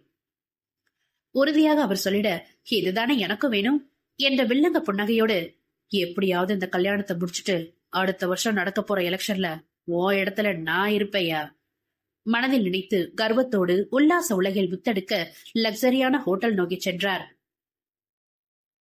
ஸ்ருதியின் இடுப்பெலும்பு உடையாத குறையாக பற்பல பரிமாணங்களில் சேட்டைகள் செய்து ஓடவும் முடியாது ஒளியவும் முடியாது என்ற கதையாக கிச்சன் விட்டு வெளியே 1 இன்ச் நகர முடியாத படிக்கு புளோர் மேட் கதற கதற ஸ்ருதியை அதில் போட்டு பெரட்டி உருட்டி விளையாடி பெண்ணவளின் மெல்லிய இடையை இடைவிடாமல் கட்டிக்கொண்டு முகத்தை புதைத்து குப்புற படுத்து கிடப்பவனை ஆயாசமாக கண்டாலும் மெல்லிய குறும்புன்னகை அவள் இதழில். பணிப்பெண் நல்ல வேளையாக இட்லி மாவு அரைத்து பிரிட்ஜில் வைத்து சென்றிருந்ததால் சரசரவென தோசை வார்த்து தக்காளி, பூண்டு, இஞ்சி, வெங்காயம், 2 காய்ந்த மிளகாய் வதக்கி சட்டென சட்னி தயார் செய்ய போனவளை சட்டென பொடிக்க விட்டானா பாவி. சரி பசிக்கிறதே என்கிறானே பாவம் பார்த்து ஒவ்வொன்றாக செய்ய தொடங்க தள்ளாடி அவள் கழுத்தில் சாய்ந்து கொள்வதும் முதுகில் முட்டு கொடுத்து நிற்பதும் இடையை கட்டிக்கொண்டு தொங்குவதும் 2 கைகளின் நடுவே புகுந்து முன்னால் கட்டிக்கொண்டு தோளில் தாடை பதித்து அப்பாவியாக முகத்தை வைத்து ஐ ஹேட் யூ டி என பல்லை கடிப்பதும் என இல்லாத சேட்டைகளை செய்து 15 நிமிட வேலையை 2 மணி நேரமாக்கிவிட்டான். அவன் கோபத்திற்கும் செயலுக்கும் சம்மதமே இல்லை அவளிடம். பிடிக்கவில்லை என்று தாயை தேடும் செய்யாக அவளிடம் அவன் உடலும் உள்ளமும் குலைந்து அவள் மடிக்கு ஏங்குவதை உணர்ந்துதானே அடிக்கவும் மனமின்றி விளக்கவும் மனமின்றி 2ஆம் மனதாக எப்படியோ சமாளித்து அவன் வயிற்றை பசி தீர்த்தாள். மேல் காயங்களுக்கு களிமை தேடிக்கொண்டு பிடித்து பக்குவமாக பூசிவிட்டவள் வழியில் அவன் ஒவ்வொரு முறையும் முடுகும் எதற்காக வேதனை கொண்டாளோ. இப்போது ஒரே புலம்பல். ஏ ஸ்ருதி, உன்னை எனக்கு கொஞ்சம் கூட பிடிக்கவே இல்லடி. இந்த உலகத்திலேயே அதிகமா வெறுக்கிற ஒரே ஒரு ஆள் நீதான். உன்னை காப்பாத்த வந்த என்னைய எல்லாரும் முன்னாடியே தப்பா போர்ட்ரேட் பண்ணி அவமானப்படுத்தி என்ன நம்ப மறந்துட்டல. அது எனக்கு எவ்வளவு கஷ்டமா இருக்கு தெரியுமா உனக்கு? எத்தனை முறை நேத்ரா கூட நீ என் வீட்டுக்கு வந்திருக்க. உன்னை நான் தப்பான நோக்கத்துல ஒரு பார்வையாவது பார்த்திருக்கனா? ஏண்டி என்ன நீ நம்பல? பெண்ணவளின் வயிற்று சட்டையை தாண்டி அவனது சூடான எச்சில் ஊறி மீசை முடி குறுகுறுக்க ஒரு விதமாக அசௌகரியத்தை ஏற்படுத்த அவஸ்தையாகி போனது. அத சாப்பிட்டு முடிச்சாச்சுல, இன்னும் என்ன விடாம பிடிச்சு வச்சு அலும்பல் பண்றீங்க? ஒழுங்கா எழுந்து உங்க வீட்டுக்கு போங்க நரேன். போக மாட்டேன். ஏ பிடிக்கலடி.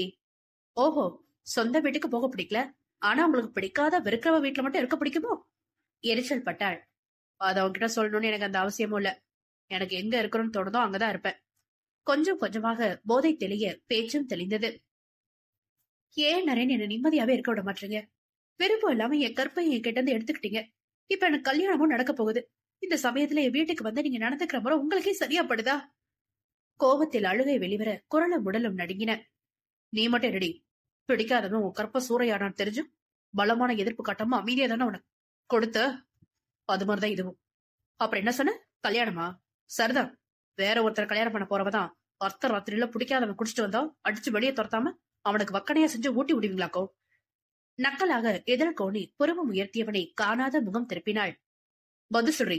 அன்னைக்கு இன்னைக்கு நான் இல்லாம அந்த இடத்துல வேற எவனாவது உன்னை தொட்டு உரிமை கொண்டாடி இருந்தாலும் எனக்கு ஒத்துழைச்ச மாதிரி அவனும் கிட்டயும் அடங்கி இருப்பியா நீ? அவ்வளோ ஏன் உனக்கு பார்த்த அந்த சேலிங் மண்டையனே அந்த இடத்துல. அவன் சொல்லி முடிக்கவில்லை. போதும், நிறுத்துங்க. காதை மூடிக்கொண்டு உச்சஸ்தானத்தில் கத்தி இருந்தாள் ஸ்ருதி. நல்லா கத்திரி, நல்லா கத்து. பிடிக்காதவன் தொட்டா இனிக்கும். அதுவே கட்டிக்க போறவன பத்தி பேசினா பொறுக்க முடியலையோ? அப்புறம் என்ன இளவுக்கடி அவனை கட்டிக்க சம்மதிச்ச? ஊரு முழுக்க அவன் கூட ஜோடி போட்டு பத்திரிக்கை கொடுத்து கொண்டாடுற. என் கழுத்துல தாலி கேறிட்டதும் மஞ்ச கயிறு மேஜிக் நடந்து மனச மாத்திக்கிட்டு அவன் கூட குடும்பம் நடத்தலாம் பிளானா? நக்கலை தாண்டிய அதிகப்படியான கோபம் அவன் பேச்சினில் தென்பட பாறாங்கல்லை போல் இதயம் கணக்க அமைதியாக அவிடம் விட்டு நகர முற்பட்டவளை, எனக்கு தெளிவான பதில சொல்லிட்டு போடி. முரட்டுத்தனமாக தரையில் பிடித்து தள்ளி இருந்தான். சொல்லுடி. எதையோ என்கிட்ட மறைக்க முட்டாள்தனமா நிறைய வேலை பார்த்துக்கிட்டு இருக்கல நீ. அப்புறம் இன்னொரு விஷயம் எனக்கு நல்லா தெரியும். அன்னைக்கு என்னதான் நீ குடிச்சிருந்தாலும் தலைக்கு ஏறின போதையிலையும் நான் உன்னை கெடுக்க வரலன்றத விஷயத்த நீ அப்பவே கண்டுபிடிச்சிட்ட. என் கோபத்தை சம்பாதிக்கவே வேணும்னே என்ன அவமானப்படுத்தின. இப்ப என்ன அவாய்ட் பண்றதுக்காகவே ப்ரூஃப் கேட்டு என்ன நோகடிச்சு மொத்தமா விலகி போக பாக்குறல என்றதும் கண்ணீர் வெண்பம் மறைக்க வெளுக்கென நிமிர்ந்தவளின் தாடையை பற்றியவனாக, எதுக்காக இப்படி எல்லாம் பண்ற? எதையும் மறைக்காம என்கிட்ட உண்மையை சொல்லு ஸ்ருதி. அடக்கப்பட்ட கோபத்துடன் கர்ஜனை செய்ய நீர் நிரம்பிய கண்களை தாண்டி கண்ணீர் பெருக்கெடுத்து ஓடியது. இவ்வளவு தூரம் தெரிஞ்சு வச்சிருக்கீங்களே, அது வரைக்கும் சந்தோஷம். உங்களுக்கு சிஎம் பொண்ணு கூட கல்யாணம் முடிவாகி இருக்கிறாரே. பண பலத்துல இருந்து பதவி பலம் வரைக்கும் எல்லா விதத்திலையும் உங்களுக்கு ஏத்த பொண்ணு அவங்க அப்பா தேர்ந்தெடுத்திருக்காரு. அவரை மீறி உங்களால ஒண்ணுமே பண்ண முடியாது. மீறி பண்ணா என்ன நடக்கும்னு நான் எதுவும் உங்களுக்கு சொல்லி புரிய வைக்க வேண்டியதில்ல. அது மாதிரிதான் என் விஷயம் எல்லாமே என்னோட போகட்டும். உங்களை நான் எந்த விதத்தையாவது காயப்படுத்திருந்தா மன்னிச்சு மறந்துருங்க என்றாள் உணர்ச்சி துடைக்கப்பட்ட முகத்துடன். ஓ, இதுதான் உன் பதிலா? சத்தம் வெளிவரவில்லை. ஒட்டுமொத்தமா எல்லாத்தையும் மறந்துடணுமா? பதில் என்றே தரையை வெறித்தாள். அப்போ நீயும் எல்லாத்தையும் மறக்க தயாராகிட்டன்னு சொல்லு. அமைதியா இருந்தா என்னடி அர்த்தம்? ஓய திறந்து பதில் சொல்லடி. அருகில் இருந்த பிளாஸ்க் உடைந்து நெளிந்து போனது. அப்போது பதிலின்றி கண்களை இறுக மூடிக்கொண்டவளை வெகு நேரமாக வெறித்தான். ஆத்திரத்தை கட்டுப்படுத்திக் கொண்டு மௌனமாய், என் மேல நம்பிக்கை இல்ல உனக்கு? அதான வாயை திறக்காம இத்தனை அழுத்தமா இருக்க நீ, அப்படித்தானே? மீண்டும் மௌனம் மட்டுமே பதிலாக கிடைக்க அதற்கு மேல பொறுமை காப்பான அவன் கைமுஷ்டி முறுக்கி தரையில் ஆத்திரம் தீர குத்தி கொண்டவனை பதரை தடுக்க வந்தவளை சிவந்த வழிகளால் ஒரு பார்வைதான் பார்த்தான். நரேன் பிளீஸ். உடைந்து வந்தது அவள் குரல். போது ஸ்ருதி, எதுக்கு மேல நீ எதுவும் பேச வேணாம். உனக்கு ரிச் சீலிங் மண்டையனோட கல்யாணம், எனக்கும் நீ சொன்னியே சிஎம் பொண்ணு, அவ கூட கல்யாணம். சந்தோஷமா அவனோட வாழ். இதுக்கு மேல நமக்குள்ள பேச ஒண்ணுமே இல்ல. அவள் முகம் பாராது குரல் இறுக சொன்னவன் விறுவிறுவென எழுந்து வெளியே சென்று விட்டான் என்றால்தான் அபத்தம். போன வேகத்தில் திரும்ப வந்து தலை குனிந்து கண்ணீர் விட்டுக் கொண்டிருந்த ஸ்ருதியை கையில் தூக்கிக் கொள்ள மிரண்டு விழித்தவளை நக்கலாக கண்டவனாக, போறதா போற, கடைசியா ஒரு முறை உன்னை ரேப் பண்ணிட்டு போற. அப்புறம் உனக்கு எனக்கும் கல்யாணம் ஆயிட்டா, ஐ மீன் தனித்தனியா கல்யாணம் ஆயிட்டா இந்த ரேப் சீன் எல்லாம் ட்ரை பண்ண முடியாது பாரு. ஆமா, பெட்ரூம் எங்க இருக்கு? அவள் முறைப்பாக மறுக்கும் முன்னரே லபக்கென செவ்விதழ் கவி கொண்டவன் கண்ணில் பட்ட அறைக்கு தூக்கி சென்று மெத்தையில் புரட்டி தாவி அவள் மீது படர்ந்து நூல் ஆடைகளுக்கு விடுதலை கொடுத்து கண் பார்த்து யுத்தம் புரிந்தான். மனதில் அவன் இல்லாமல் அமைதியாக தன்னை அள்ளித்தரும் ஆள் ஸ்ருதி இல்லையே. மனதில் உள்ள குழப்பங்களை தகர்த்தி வைத்து மன்மதனின் சுடும் வேட்கையை முத்தமிட்டு ஆதரித்தாள், அரவணைத்தாள், தன்னை வளைத்து கொடுத்தாள். இவர்களின் கண்கட்டு வித்தையில் காதல் உள்ளதா, காமம் உள்ளதா? அது தெரிஞ்சவங்க கதையே முடிஞ்சிருமே. என்னங்கரா, இத சாப்பிடுங்க, அதை சாப்பிடுங்க, நல்லா இருக்கா இல்லையா? ஏன் வாய் திறக்க மாட்டீங்க? இன்னொரு வடை வைக்கவா, இல்ல வறுத்த மீன் வைக்கவா? டைனிங் டேபிள் மீது பரப்பி இருந்த உணவு வகைகளை அடுக்கடுக்காக இலையில் பரிமாறி இடை நிறுத்தாமல் கேள்வி மழை பொழிந்தவளை ராம் கோபம் கலந்த பரிதாபத்தோடு பார்ப்பதையெல்லாம் கண்டு கொள்ளவில்லை அவள். உங்களுக்கு என்ன பிடிக்கும் பிடிக்காதுன்னு சரியான தெரியல, அதான் எனக்கு தோணதெல்லாம் அதுல கொஞ்சம் கொஞ்சம் போட்டு இத்தனை டிஷ்ஷையும் ரெடி பண்ண. உற்சாகம் போக அவள் சொல்ல ஹாலில் கண்டு கொள்ளாததை போல் பேப்பரை புரட்டிய வர்மன் இதழுக்குள் நகைத்துக் கொள்ள பனி கவலையோடு கையை பிசைந்தாள். ஏவிழி, அங்க எதுக்கு சும்மா சும்மா எட்டி பார்த்துட்டு இருக்க? அவளை பிடித்து இழுத்து மடியில் அமர்த்தி கொண்டான் வர்மன். எவரும் உனக்கு தெரியாதா? காலையில இருந்து இந்த நேத்ரா பண்ற அலமல் தாங்கல. என் ராம்க்கு நானே சமைக்க போறேன் நகரன்னு எல்லாம் தெரிஞ்சவ மாதிரி உள்ள வந்தவ வடைய கருக விட்டு, மீனை புகைய விட்டு, ரசத்துல கபசுர பொடிய கொட்டி, குழம்புல காரத்தை கொட்டி, அச்சோ மனுஷன் சாப்பிடற மாதிரியா செஞ்சிருக்கா. இதுல ஏற்கனவே அவளை கண்டா மாமாக்கு பிடிக்காது. விலகி போனவரை வம்படியா இழுத்து வச்சு என்னென்ன பண்றா பாரு. மூச்சு விடாமல் சொன்ன மனைவியை ஆசையோடு கண்டான் வர்மன். இப்ப வேணும்னா நீ சமையல்ல பண்ட பாத்திரம் எல்லாம் வாங்கிருக்கலாம். ஆனா நீயும் தானே நமக்கு கல்யாணம் ஆன புதுசுல காரத்தை கொட்டி என்ன கொடுமைப்படுத்தின. அது மாதிரிதான் இதுவும் என்றதும், அது நான் அப்பதான் செய்ய கத்துக்கிட்டேன், புதுசுல. கண்கள் அபிநயம் பிடித்து தடுமாறினாள். ஆமா சொன்னாங்க. வேணும்னா உங்க அம்மாவுக்கு போன் போடவா? அப்ப நீ எப்படி சமையல்ல புளின்னு உப்பு புளி போட்டு விளக்குவாங்க. நக்கலாக புருவம் உயர்த்தினான். ஓவரா கிண்டல் பண்ணாத வரும், அப்புறம் நேத்ரா சுட்ட வடை உன் வாயில இருக்கும் என்றதும் வாயை திறந்து வடையை வாங்க அவன் ஒன்றும் முட்டாள் இல்லையே. எனக்கு பசி இல்ல நேத்ரா, நான் ஆபீஸ் கிளம்புறேன் என்று எழப்போனவன் வாயில் வைத்தது வடையோ அல்லது செத்து போன கருங்குருவி கருவாடோ ராமின் கண்மொழி பிதுங்கி வெளியே வந்துவிட்டது. ராம் நேத்ரா கூட எப்பவோ பேய் சுத்தி டெரரா அவங்கள சைட் அடிக்கிற மாதிரி நீங்களே இமேஜின் பண்ணிக்கோங்க. ஜோடிகள் ஒன்று சேர்ந்த பிறகு சாத்தாடி நட்டகாசங்கள் தொடரும். அத்தியாயம் 35. நாளுக்கு நாள் நேத்ராவின் நடவடிக்கையில் கொண்ட மாறுதலும் அவளின் உறுதியான காதலும் ராமின் மனதை அசைத்து பார்க்க தொடங்கிவிட்டதோ என்னவோ. இப்போதெல்லாம் முன்பு போல் அவளிடம் கோபம் கொண்டு ஒதுக்கம் காட்டுவதில்லை. நெருங்கி வந்தாள் பொறுத்து பாகிறானோ அல்லது அவளை சிறுக சிறுக பிடித்து போனதால் அவள் நெருக்கத்தை ஏற்றுக்கொண்டானோ. எறும்பு ஊற கல்லும் தேயும் என்பார்களே, ராமின் மனமும் அம்மாதிரி நேத்ராவின் பால் கரைந்து கொண்டே வருகிறதா என்ன? நாளுக்கு நாள் அவளின் காதலின் வம்பு தொல்லை தாங்க முடியாமல் அவனுக்காக அவள் செய்யும் கிறுக்குத்தனங்களில் தடுமாறும் மனதை குழப்பமாக நீவி விட்டுக் கொண்டு முடிந்த அளவுக்கு நேத்ராவின் கண்களில் படாமல் காலை விரைவில் ஆபீஸ் செல்வதும் இரவு தாமதமாக வீடு திரும்புவதும் ராம் கண்ணாமூச்சி விளையாட்டு காட்டியதை எளிதில் கண்டு கொண்டாளே அடாவடிக்காரி. ஆரம்பத்தில் தன்னை பிடிக்காமல் தவிர்த்தான். இப்போதெல்லாம் எங்கே தன்னை பிடித்து விடுமோ என்ற அச்சத்தில் தவிர்த்து தன்னை கண்டு பயந்து ஓடுகிறானே என்று நினைக்கும் போது ஒரு பக்கம் சிரிப்பும் மறுபக்கம் ஏளனமும் தோன்றி விரைவில் வந்த வேலையை முடித்தாக வேண்டும் என்ற எண்ணத்தில் மட்டும் குறியாக இருந்தாள். தொடர்ந்து கண்ணாமூச்சி விளையாட்டு தொடர்ந்ததால் அதிலேயே நாட்கள் கடந்துவிடும் என்றெண்ணிய நேத்ரா போன இடம் கிச்சன் தான். மீண்டும் சமையல் கட்டில் ஆஜரானவளை கண்ட பணியோ அவளையும் அடுப்பையும் பரிதாபமாக பார்த்து வைத்தாள். போன முறை இவள் செய்த உணவை, சச்ச உணவா அது, கருகிய கருவாடை பொம்படியாக ராமிற்கு கொடுத்ததன் பலனாக அன்று முழுக்க வாந்தி பேதியில் அவஸ்தைப்பட்டு மருத்துவமனை வரைக்கும் சென்று வந்துவிட்டான் ராம். மீண்டும் இவள் செய்த உணவை உண்டால் ராமின் நிலை என்ன ஆகுமோ என்ற பதட்டம் இருப்பினும் வெளிக்காட்டாத பணி. என்ன நேத்ரா, காஃபி ஜூஸ் ஏதாவது வேணுமா, போட்டு தரவா? தற்காலிகமாக அவள் சமையலை தடுக்க நினைத்தாள். I don't want anything. நீ கொஞ்சம் வழி விட்டா நான் என் ஹஸ்பண்ட்காக பூரி ப்ரிப்பேர் பண்ணுவேன். பரபரப்பாக பூரி மாவை தேடி கையில் எடுத்த மாவை பெரிய பேசினில் கொட்ட போவதை கண்டு வாயில் கை வைத்துக் கொண்டாள் பணி. ஏய் நேத்ரா, இது கார்ன்ஃபிளோர். இதை வச்சு பூரி இல்ல தோசை கூட சுட முடியாது. 65 தான் போட முடியும். கொண்டா என்று அவளிடம் பிடுங்கிய மாவை மீண்டும் எடுத்த இடத்திலேயே வைத்ததில் முகம் சுருங்கியவளாக, சரி அப்ப எந்த மாவை பூரி சுட யூஸ் பண்றது, சீக்கிரம் சொல்லு பண்ணி. அன்னைக்கு நான் சொதப்பிட்டேன்.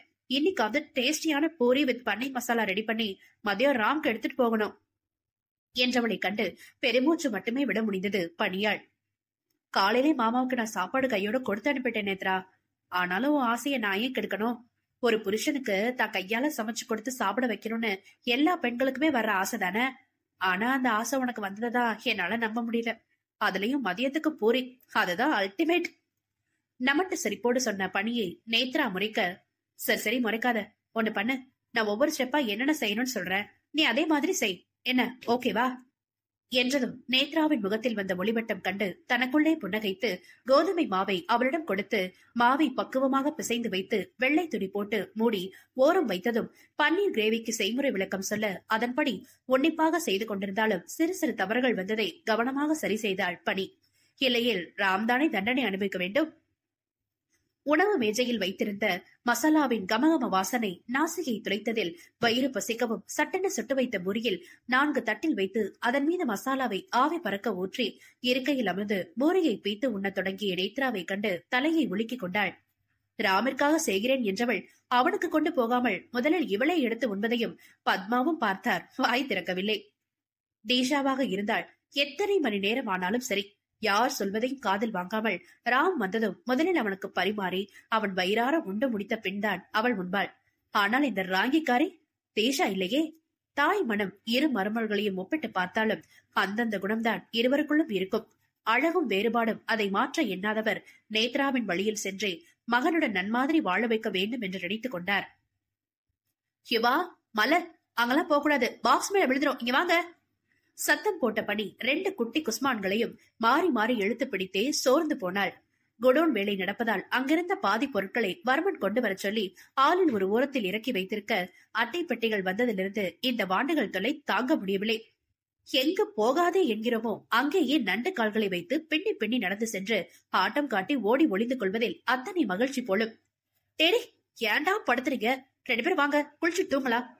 முந்தானையை இடுப்பில் சொருகிக் கொண்டு வாண்டுகள் பின்னால் ஓடி ஓடியே மூச்சு வாங்கிய பணியையும் மா மா மா என கெக்க வெக்கவென்று சிரித்துக் கொண்டு ஓடி கடைசியில் அவள் கையில் மாட்டையும் அசந்த நேரம் மீண்டும் நழுவி ஓடி ஆட்டம் காட்டியதை பார்த்தபடியே உண்ட நேத்ரா அவள் கணவன் பெத்த முத்து செய்யும் சேட்டை கண்டு அவள் இதழ்களும் புன்னகையில் விரிந்தது ஆச்சரியத்துக்குரிய விடயம்தான்.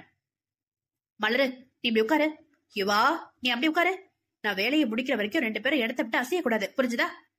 விரல் நீட்டி பொய் மிரட்டல் விட 2 அப்பாவி முகத்தை வைத்து உதட்டை பெதுக்கி காட்டி கண் சுமிட்டி பார்த்த அழகில் பொய்க்கோபம் பறந்து புன்னகை அரும்பியது அவள் உதட்டில்.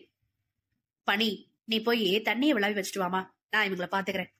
பத்மா கூறவும் சரியத்த என்றவள் நேத்ராவிடம் திரும்பி, மாமாவுக்கு பூரி மசாலாவை டிஃபன் பாக்ஸ்ல வச்சுட்டேன், எடுத்துக்கோ நேத்ரா, வேற ஏதாவது வேணுமா எங்க அவளை கண்டு கொள்ளாமல் அலட்சியமாக அறைக்கு சென்றவளை கண்டு எப்போது போல் சாதாரணமாக கடந்து விட்டாள் பணி.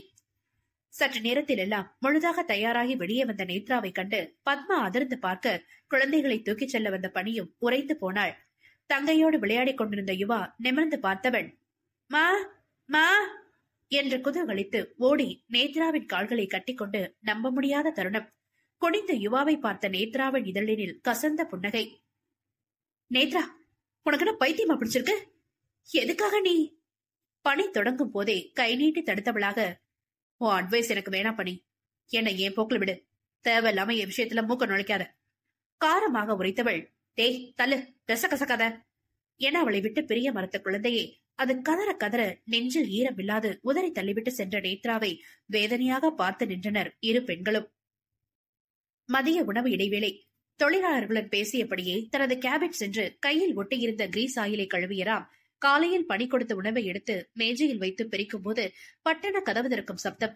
நிமிர்ந்து பார்த்தவன் விழிகள் அதிர்ச்சியில் விரிந்திர, தீஷா என்றவனின் அழைப்பில் உள்ளம் நெருங்கினாலும் புன்னகைத்தபடியே ராம் என அழைத்து அவனை நெருங்கினாள். தீஷாவின் மறு உருவில் இருந்த நேத்திரவர்ஷினி.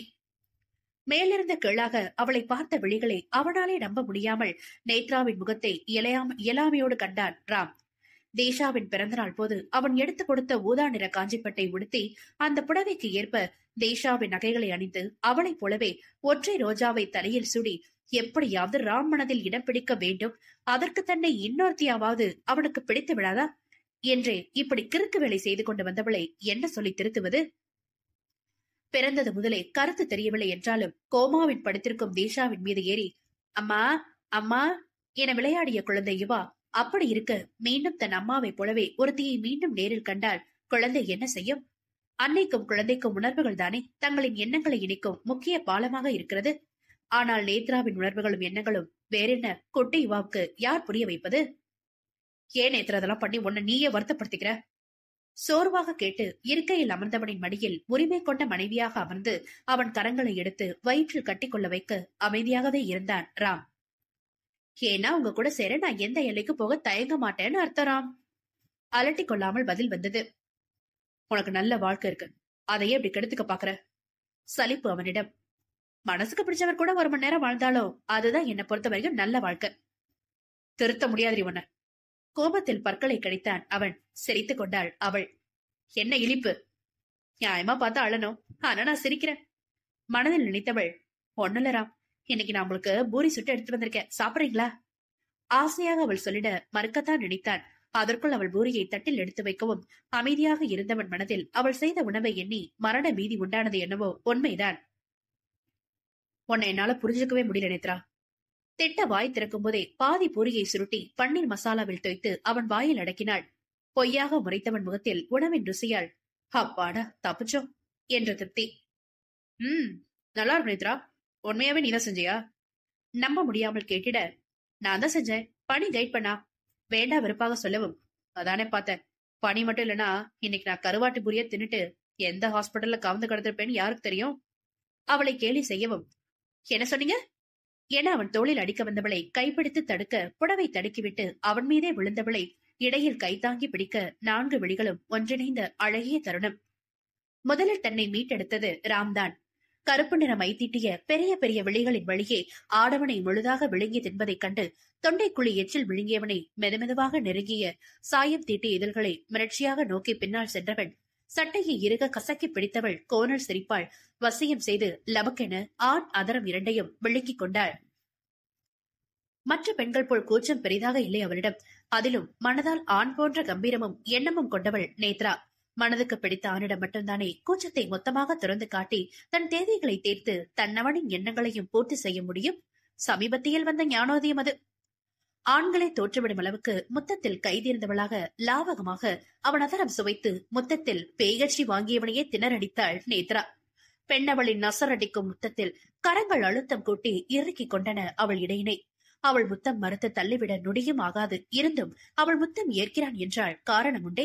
அவன் கடுமையை காட்டினாலும் அவனை விடமாட்டாள், கருணையை காட்டினாலும் அவனை விடமாட்டாள் என்று நன்றாக உணர்ந்திருந்தாள் ராம். அதற்காக அவள் முத்தம் இனிக்கிறதா என்று கேட்டால் பதிலில்லை அவனிடம். அவன் கருங்கண்களை சந்திக்காமல் என்னவோ செய் என கண் மூடிக்கொண்டான். கண்மூடிய மறுநொடி அவள் கண்கள் ஒரு இடத்தில் கர்வமாக நிலைத்தன. ராமின் பின்னே அகோர உருவம். வேணண்டி, அவனை விடு, அவனை நெருங்காத. நீ அவனை நெருங்க நெருங்க அவனோட முடிவை நெருங்கிட்டு இருக்கு. அவனை விட்டு தள்ளிப்போ, இல்ல நீயும் செத்து போவடி. அதன் ரத்த கண்ணீர் வெள்ளை நிற டைல்ஸ் தரையில் ஆறாக வழிந்து ஓட நெஞ்சை பிளக்க வைக்கும் அதிபயங்கர சத்தம் அவரை எங்கும் எதிரொலித்துக் கொண்டிருக்க எதற்கும் அசரவில்லையே நேத்ரா. உன்னால முடிஞ்சது செய்தி என்ற மிதப்பான பார்வை வீசியபடியே ராமின் முதட்டில் வேகமாக அமுது உறிஞ்சியவளை அகோர பார்வையால் வெறியாக நோக்கி கருநிறத்தில் பளபளத்து கட்டி கட்டியாக சொட்டும் அதே இரத்த சங்கிலியை அவள் மீது கொடூரமாக வீச இம்முறை சுதாகரித்து சட்டென ராமை இழுத்துக் கொண்டதில் இரு கையில் இருந்து இருவருமாக தரையில் புரண்டு உருண்டு அந்த ரணகளத்திலும் இனிமையாக காதல் புரிந்து முத்தத்தை அவள் நீடித்ததில் திகைத்து விழித்த ராமை கண்டு கிறக்கமாக கண்ணடிக்க மேலும் ஆண்விழிகள் விரிந்து பட்டன அவளை விலக்கிவிட்டு எழ முயன்றவனை விடாமல் தடுத்து அவன் மார்பில் கைமூன்றி படுத்து மோகன புன்னகை வீசியவளை கண்டு முகத்தை திருப்பிக் கொண்டான் ராம். என்ன ராம், கோவமா? மீண்டும் அவன் கண்ணை பற்றி தன்னை பார்த்து திருப்பினாள். பெண் இல்லையா? காதலே இல்லாம உன்னை நெருங்க எனக்கு குற்ற உணர்ச்சியா இருக்கு நேத்ரா. இதை விட வெளிப்படையா ஒரு ஆம்பளை உன்கிட்ட சொல்ல முடியுமாடி? உன்னை ஒவ்வொரு முறையும் கடுமையா பேசி தள்ளி நிறுத்தி ஹர்ட் பண்றது எனக்கும் தான் கஷ்டமா இருக்கு. ஏன் புரிஞ்சுக்காம என்ன மேலும் மேலும் அவஸ்தைக்குள்ளாக்குற? தொண்டைக்குழி அடித்தது பேசும் போதே. உங்களுக்கு என் மேல காதல் இல்லைன்னா என்னடா? அதான் எனக்கு உங்க மேல அளவு கடந்த காதல் இருக்கே, அது போதாதா? எனக்கு தேவை நீங்க, உங்களோட ஒரு நைட். இப்ப முத்தம் கொடுக்கும் போது எப்படி அமைதியா இருந்தீங்களே அதே மாதிரி அமைதியா இருங்க. மத்ததெல்லாம் நான் பாத்துக்கிறேன். முதல் முறை இருந்தாலும் பெஸ்டா டைப் பண்றா, நம்புங்க. எதுக்காகவே நெட்ல சர்ச் பண்ணி நிறைய கலைகளை கத்து வச்சிருக்கேன். ஆனா நல்லா வருமானு தெரியல. அதெல்லாம் உங்ககிட்டதான் ட்ரை பண்ணணும். அதுக்கு நீங்க தான் கரெக்டா கோஆபரேட் பண்ணணும், சரியா? அவள் பாட்டுக்கு பேசிக்கொண்டே செல்ல தலையில் அடித்துக் கொண்டான் ராம். ஏ லூசு, தள்ளுடி முதல்ல. பசி நேரத்துல கண்டதையும் பேசி மனுஷனை பாடா படுத்திக்கிட்டு இதுக்குதானடி உன் கண்ணுல படாம ஓடி ஒளிஞ்சிட்டு இருந்தேன். இங்கேயும் வந்து உயிரை வாங்கினா எப்படி? கடுகெடுத்துக் கொண்டு எழுந்தவள் மீண்டும் இருக்கையில் அமர்ந்து அவள் கொண்டு வந்த பூரியைத்தான் பேய்த்து உண்டான். முதலில் அவன் கருகில் மற்றொரு இருக்கையில் அமர்ந்து கன்னத்தில் கை வைத்துக் கொண்டு சிறு சிரிப்போடு கண்டவளாக, எத்தனை நாளைக்கு என் கண்ணில் படாம ஒளிய முடியும்? அதுவும் ஏன் ஆபீஸ்ல உட்காந்துக்கிட்டு? குறும்பாக கேட்டவளை நிமிர்ந்து பார்த்து முறைத்தாள். உங்க கோபம் கூட உங்கள மாதிரியே அழகா தெரியுமாரா? எற்றில் இதழை நாவாள் சுருட்டி கொண்டாள். சே பொடி என்றவன் முகத்தில் வெட்கத்தின் சாயல் சொட்டு விடாமல் கூர்ந்து ரசிப்பவளின் பார்வை அவஸ்தையாகி போனதே. நீ சாப்பிட்டியா? பேச்சில் மாற்ற கேட்கவில்லை, அக்கறையில் கேட்டது. அதெல்லாம் அப்பவே ஆச்சுராம். உங்களுக்கு கொண்டு வரதுக்கு முன்னாடியே 9 பூரி சாப்பிட்டேன். தட்டையான வயிற்றை தடவி காட்ட, 9 பூரிய சாப்பிட்டோம், சுத்தமா வயிறு தெரியலையே. முக்கிய ஆராய்ச்சி வேறு செய்தது கண்கள். ராம், உங்ககிட்ட ஒரு முக்கியமான விஷயம் சொல்லணும். நேத்ரா கொண்டு வந்த பூரியை முடித்துவிட்டு பணி கொடுத்த உணவை உண்டு கொண்டிருந்தவன் கண்கள் இடிந்து அவளை பார்த்தவள் தலையில் பொட்டென அதிர்ச்சி குண்டை இறக்கிவிட்டு உதட்டின் ஓரத்தில் ஒட்டியிருந்த சோற்று பருக்கையோடு மீண்டும் அவன் உதட்டை கவ்வி ருசித்துவிட்டு ஒன்றும் அறியாதவளாக அங்கிருந்து சென்றிருக்க ராமின் நெஞ்சிலில் கலக்கம். இரவு எப்படி வீடு செல்வதென்று தெரியாமல் பள்ளி மாணவனாய் முழித்துக் கொண்டு வேலையை தொடங்கிட நேரம் ஓடியதே தெரியவில்லை. சரியாக 7 மணிக்கெல்லாம் நேத்ரா அழைத்தாள். சொல்லிட்டு வந்தது ஞாபகம் இருக்காரா? சீக்கிரம் வீட்டுக்கு வந்துருங்க. என் பேச்ச மீறி இன்னைக்கு லேட்டா வரலான்னு நினைச்சா யோசிக்கவே மாட்டேன். நீங்க எங்க இருந்தாலும் நானும் அங்க இருப்பேன். அழுத்தமாக உரைத்துவிட்டு அழைப்பை துண்டிக்க மந்திரித்து விட்ட கோழியாக வீடு நோக்கி விரைந்த ராம் நேத்ரா செய்த வேலையைக் கண்டு அசந்து போனானோ அல்லது மயங்கி விழுந்தானோ அடுத்த யூனில தான் தெரிய வரும்.